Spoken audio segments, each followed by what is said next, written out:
I believe Senator Raul has done his best, but it's not the best that can be done. To this campaign, I bring different strengths, a new vision. I'm a proven advocate for people. In light of who I've dedicated my life to, you know I'll be fighting for you. In light of what I've already accomplished without holding elective office, you know I'll be effective. I'll take the same grassroots approach to politics that I've used in working for justice. I won't just be your representative. I'll be working side by side with you, listening, empathizing, reflecting, planning, and mobilizing. I'm going to continue being that community organizer with a law degree. Now, without knowing much about me or Senator Raul, some might assume that as between the two of us, it's Senator Raul who's the community organizer. But I ask you, my friends, as between the two of us, who was it who organized the homeless on the South Side? Who was it who worked with people with AIDS on the South Side? Who was it who organized the credit union, bringing jobs and capital to the community? Who defended residents of Robert Taylor and Section 8 voucher holders against eviction? Who's been fighting Wall Street to save people's homes in Inglewood, Washington Park, Grand Boulevard, and Hyde Park? So I ask you, as between Senator Raul and myself, who in this campaign is the community organizer in the Obama tradition? Who is the civil rights attorney here? Who in these respects most honors the Obama legacy for this seat?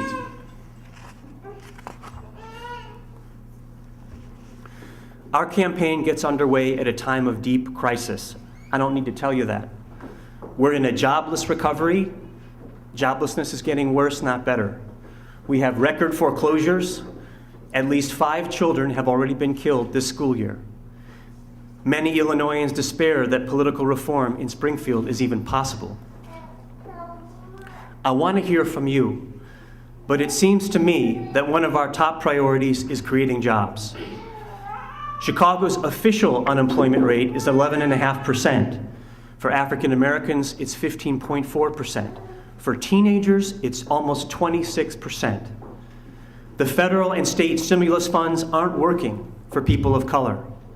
African American contractors so far have received only about 2% of total contract dollars awarded by the Illinois Department of Transportation under the stimulus. Our campaign has proposals for legislation that will help create jobs. We'll release the details of those in the coming weeks in this campaign. But let's be really, really, really clear. The long-term job strategy is a public education system that provides all children, no matter their color, no matter the wealth or poverty of their community, with a first-rate education and the skills and training that prepare them well for a job with any employer. 50 years,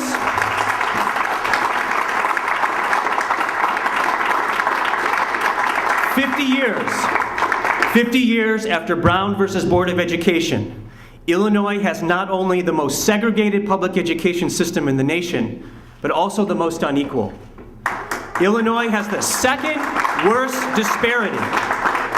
Illinois has the second worst disparity in the country between what minority school districts are able to spend per child and what white districts spend. Illinois ranks 49th out of 50 states in the amount it spends to fund our public schools. We will not solve our jobs problem in Illinois until we do justice by our children and create equity in the funding for public education.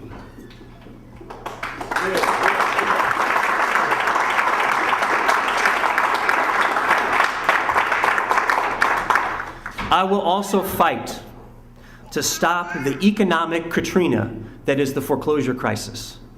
Foreclosures are devastating our families and communities, especially our middle-class communities of color.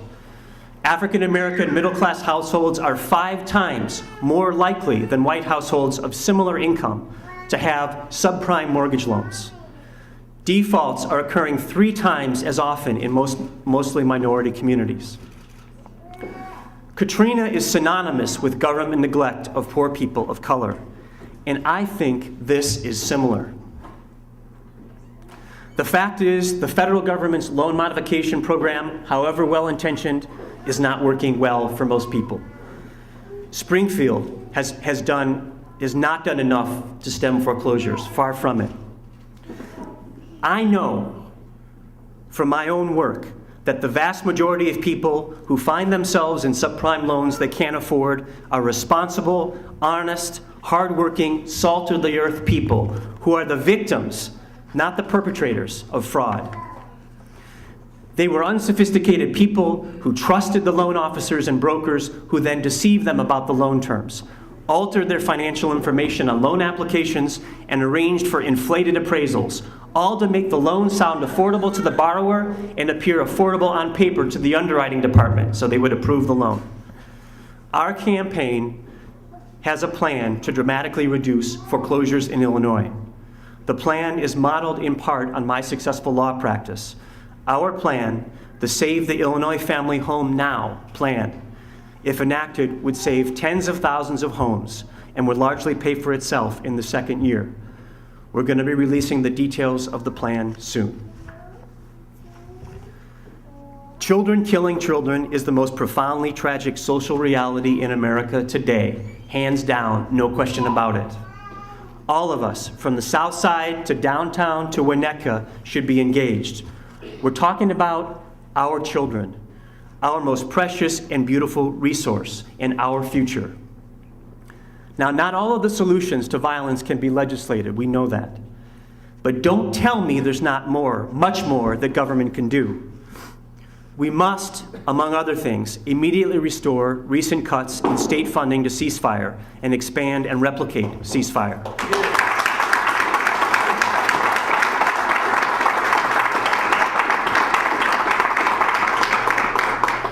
We must quickly obtain federal resources to expand safe passage. We must expand dropout prevention programs. We need to proactively recruit men of color to teach in public schools where they can be role models. Right now, fewer than 1 in 5 teachers in CPS is male. We have to reduce the excessive punitive discipline of African American boys in public schools, which creates antisocial behavior. We have to pass HB 48, which in effect requires a background check of every prospective buyer of a concealable handgun. Beyond legislation, we must deal with the class issues in our community, in every community, with kids who believe that their economic class is superior to that of other kids. We all must volunteer in our communities. We must organize and mobilize our minds, bodies, and resources to create that structure of hope for our young men, at the same time that we provide concrete alternatives, not just talk, not just peddling hope, but concrete alternatives to gangs in the form of jobs and other opportunities. Finally, it's time to change the political system in Illinois to make it less prone to corruption and more transparent and democratic for citizens. The legislature had a wide open window of opportunity to act, but did little. The campaign finance bill that was passed but vetoed by the governor was a sham.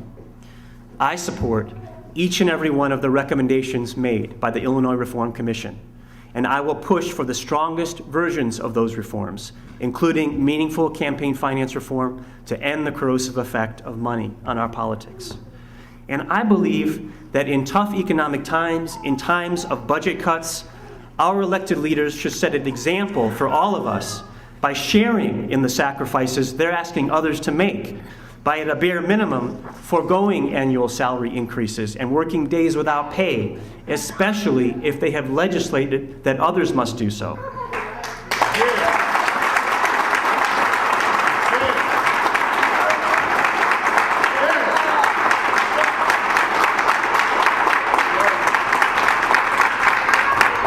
And if elected, I will gladly make those sacrifices. I volunteer because I believe in public service.